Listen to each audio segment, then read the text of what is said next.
I should not have ate hot Cheetos before I filmed this. Hey guys, it's Taylor. I decided I'm going to start doing like a writing vlog kind of thing throughout this process. I've just been watching some other people's writing vlogs and I think that they're super helpful. Just because it's good to, while you're in the writing process, listen to someone talk about their process, and it's just sometimes the things that people say might spark an idea or talk about a solution that they found that is similar to a solution you're looking for, things like that. Also, it's just like the whole time you're watching, it's like, I know, right? It makes you just like kind of feel better about probably some of the stuff you're going through. So I thought I would do it. Plus I would love to look back on this later. But just kind of like a little short backstory. I'll try to keep it short. I like to read. And when I was around like 15, I came up with a book idea, started writing it a little bit, and then since then I've put it aside because then I started reading fantasy, kind of the world of magic, things like that, and really fell in love with that. And the book I was writing before was just like a young adult contemporary, and so I just lost interest. Since then, I've been working on this. What I didn't know was if it was more than one story or one story, and I really recently nailed down some specifics about it and thought if I don't start actually doing this, it's just continuing to develop only in my head, and I needed to get it, you know, down on paper or on the computer. And so that is what I have been doing. I do want my book to be an adult fantasy, and it all actually sparked off of a dream that I had. What I've been trying to do is build off of that dream since then and really put together some ideas that I've come across. Also, if you are, I would assume most writers are readers also, and I think there's things that we all do when we read something. We really like a concept in a book, or even better, there's something like, oh, I wish this book had this, or I wish they would have done this, and you think very, you know, it's very cocky to think this, but just like, when I write a story, I'm gonna put this in it because that story was lacking that. Like, no shade, it's just kind of something I think that we do as readers. So what I have so far is, I'm just looking at my notes.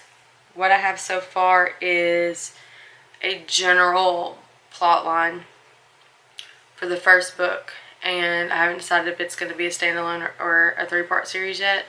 I'm going to try to leave it a little bit open-ended just in case. I also have a general list of characters and kind of what I want them to be like and things like that.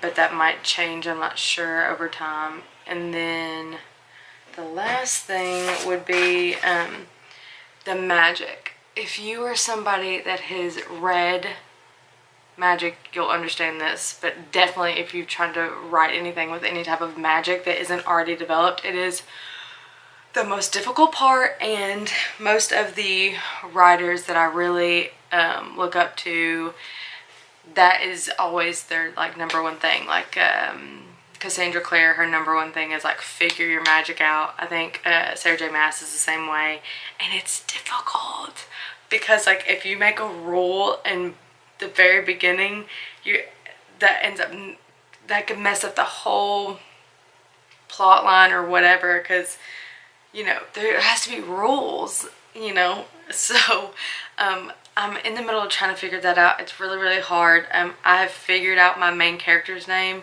which I'm really excited about, and everybody else is kind of I have like placeholders for right now, but I know what their character like is like. I'm having trouble kind of with the names so far, because for me that's a big deal when I'm reading a book, is if the character's name is like jank. I just like can't get past it, and so I'm trying to work on that at the moment. Also, I've been bouncing some ideas off of my friend who also writes way better than I do actually, and reads the same kind of genres that I do. And so one thing that I realized is that the main character is female, and I haven't decided kind of even, which seems weird, but I haven't decided what person or what tense I'm gonna write in yet, which seems like pretty fundamental, but I haven't figured it out yet. But she kind of noticed that my main character didn't have a lot of like redeeming qualities. And I think it was like one of those things where I don't know how often authors do it in books. I know that a couple of TV shows that I've watched before, like a director or producer that plays a character in the show, they always end up being like just like the worst characters and like have no redeeming quality. So I think what I was doing was projecting myself onto the main character and not letting her have any real redeeming qualities yet.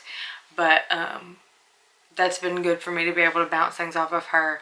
But also the reason I wanted to start this too is because NaNoWriMo is getting kicked off. I haven't ever really fully participated because I've been in school, but I'm going to graduate hopefully in December. And so since I have a little bit of the work done, I'm trying to kind of follow it. And so I definitely encourage people, if you are a writer and you don't have somebody that I'm blessed to have to kind of bounce stuff off of. I also bounce stuff off my mom. She reads a lot, but not at all the genres that I read. So it's good to get just like an outside perspective on the genre I'm writing. But I definitely encourage you to join that. It's free, and there's a lot of different groups, Facebook and things like that, that I definitely encourage everybody to have, just because it's really helpful to have like-minded people and people that really get what you're going through and your problems and what you want the solutions to be. And so